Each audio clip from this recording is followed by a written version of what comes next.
Cream. We all know the band. Ba-dun-dun-dun, dun, dun, dun, dun, dun. It was November 26, 1968. The Royal Albert Hall, spiritual home of many of London's greatest symphony orchestras, was the right host to the Cream for their farewell concert. Cream had played together for only 2 years, but in that time had gained the admiration of musicians like Leonard Bernstein. Their record had sold more copies in those 24 months than the Bible had sold in the last 24 years. Damn. The group was made up of Jack Bruce, a 27-year-old Scot, lead singer, bassist, and harmonica player Eric Clapton, a 25-year-old axe-stained glass window player, lead guitar player, rated by most as the finest instrumentalist of his kind, and Ginger Baker, legend even among other drummers. Each was the other's favorite performer. Includes rare off-stage footage that reveals the influences, techniques, and feelings of each band member. 1968, so this is a 2002 DVD release or something like that. Only 48 minutes long, so of course we have the Sunshine of Your Love.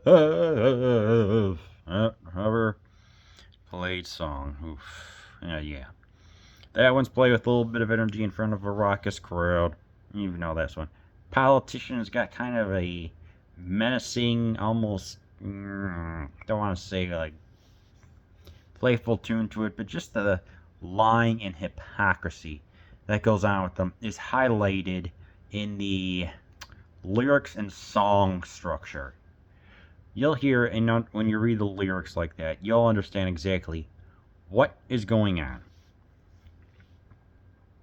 White room, in the white room, dun dun dun dun, dun dun dun dun, dun dun dun.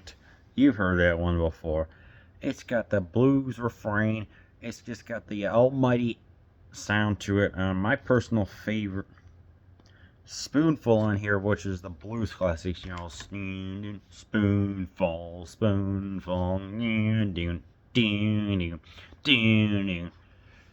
so haunting, so beautifully dark. I like it a lot.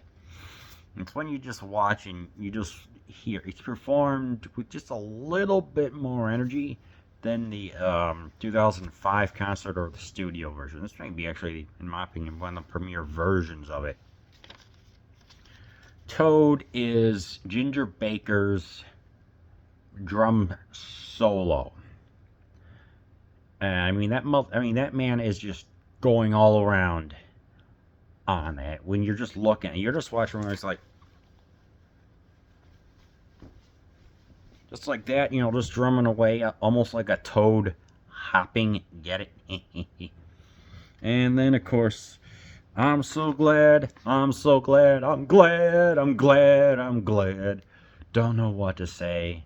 Don't know what to feel. But, it feels like the perfect way to send it off. It's like the members, even though they respect each other, can't deal with each other anymore.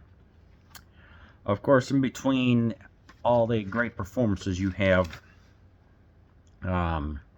interviews with the band members. Eric Clapton, how he tries to get the right reverb and vibrato with the guitar. We get a performance from him.